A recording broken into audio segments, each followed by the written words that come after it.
میں انشورنس کے حوالے سے ایک سوال کرنا چاہتا ہوں کہ لائف انشورنس جو لوگ کرواتے ہیں آیا اسلام میں اس کی اجازت ہے یا نہیں؟ اصل میں یہاں اس کو کہوں گا آپ سے کہ ایک تو ہمارے ہاں جو اس وقت انشورنس کا نظام ہے وہ لازماً گتھا ہوا ہے سود کے ساتھ، لہذا اس شکل میں جو اس وقت انشورنس ہو رہی ہے وہ تو حرام ہے، اس کے حرام ہونے میں کوئی شک نہیں ہے۔ البتہ یہاں پر پیور انشورنس کی بات اگر کی جائے جس کے اندر کہ کوئی سودی معاملہ نہ ہو، کیونکہ وہ پھر انویسٹ کرتے ہیں اور اس کا بھی پھر وہ جو ہے وہ نفع دیتے ہیں، وہ سب کچھ ہے، وہ سارا معاملہ ہے۔ اسی لیے جس نے کوئی بڑا بینک بنایا اس نے 7 انشورنس کمپنی بنا لی،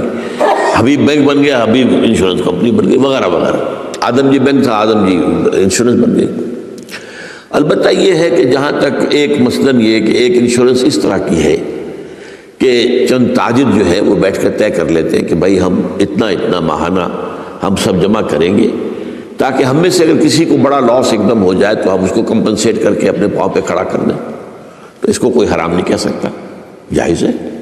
یہ تو ایک کوآپریشن ہے، کوآپریٹیو ایک آپ نے بنا لی ہے، اس کوآپریشن کے حوالے سے اس کو کون حرام کہے گا؟ لائف انشورنس کا معاملہ جو ہے اس میں آ جاتا ہے ایک چانس اس نوعیت کا کہ آپ نے انشورنس کرائی ہے، 10 لاکھ کی انشورنس لی ہے، آپ نے ابھی 2-3 پریمیم جو ان کے دیے ہیں کہ آپ کا حادثہ کے اندر انتقال ہو گیا، اب اتنے پیسے آپ کو مل جائیں گے، یہ آپ نے how did you earn it?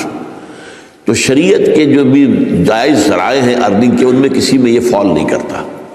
یہ تو چانس کی بات ہو گئی، جیسے جوئے کے اندر چانس ہوتا ہے، آپ کا داؤ لگ گیا تو آپ کو جو ہے وہ 12 ہو گئے، اور نہیں تو ظاہر بات ہے کہ آپ کی اپنی رقم بھی گئی۔ اسی طریقے سے یہ ہے کہ اگر وہ آپ نے جتنا بھی رقم جو ہے دی ہے وہ ہو سکتا ہے کہ وہ آپ بالکل ٹھیک ٹھاک اس وقت تک رہیں۔